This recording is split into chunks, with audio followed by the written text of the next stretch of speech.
Hello and welcome to another Pokemon Solo Challenge, but this time with a difference. You know, Pokemon has always been about catching Pokemon and battling, but in solo runs it's always minimizing those two aspects in the interest of speed and challenge. However, the developers have put a lot of time into coding over 340 Pokemon trainer battles in Generation 1, so it's a shame that they're being ignored.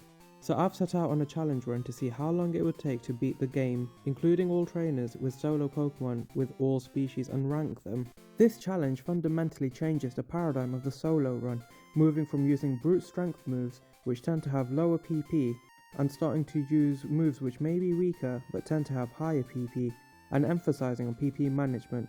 I'll also be trying to minimize return trips to the Pokemon Center as this will add time. The levels of the solo Pokemon will be pretty high towards the end of the run and hopefully make the Elite Four easier, so the real challenge and therefore time saves will come from improving my play, reducing time spent grinding if needed, and ensuring the right moves are readily available to the Pokemon to use, and defeat the opposing Pokemon without any overkill. You may have some questions around this challenge, so let's answer them. What are the rules for this challenge? The standard rules for solo challenges will also apply to this challenge run, these being, only using the starter Pokemon in battle. I am allowed to catch and use HM slaves. No items to be used in battles. No purposeful glitches or skips, although inherent glitches such as the badge boost glitch can be allowed. No save states. This challenge should be able to be played on the original cartridges or via Dodrio mode on Pokemon Stadium. And finally, I need to make sure all trainers are defeated before I start the Elite Four challenge, as I can't leave once started. Will this challenge be hard or annoying? Yes, to both of them. There will be certain Pokemon which will make me want to pull my hair out due to silly movesets. If you've watched any solo runs before, I'm sure you can guess who will be the problem. However, if not, here are just a couple of examples of Pokemon who I think will have the toughest time with this run. Firstly, let's talk about Zubat, and also by extension Golbat. These Pokemon will have a major challenge with this run because of their ridiculous movesets and low base stats. They don't have any sort of move diversity and will struggle getting through most of their run. Another Pokemon is Tangela. Tangela will struggle with this run as it starts with the worst move in the game, Constrict. It doesn't get any better from there, the moves still don't get good. Finally, let's talk about Scyther. Scyther looks like a really cool Pokemon, however, it doesn't really have any moves to hit ghost Pokemon, so that will be a struggle.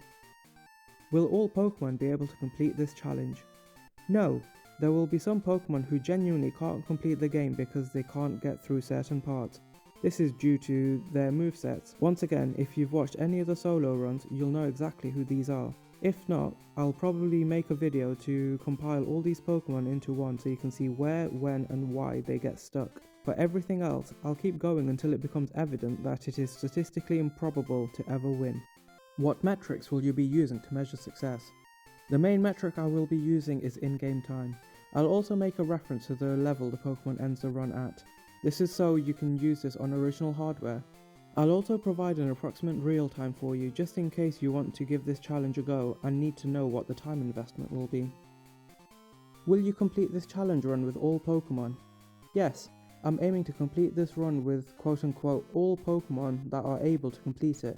I may revisit some Pokemon over time as my play improves and I get a better understanding of the nuances of the challenge, hopefully reducing the game time. Will you do any normal solo runs? I won't say that I'll never do them, but I'd like to focus on this challenge for now. There are plenty of other solo running channels if you want to binge them. How often will these videos be releasing? Who knows, this is a passion project, but I will aim to upload new videos often to give you a fix of the Pokemon Red and Blue solo challenges. So, join me in a few days as I start my journey to clean sweep the original Generation 1 games with quote-unquote all 151 Pokemon. If you've got any other questions, leave them below and I'll try and address them. If not, I'll put them in my next video. Thanks for watching, see you next time.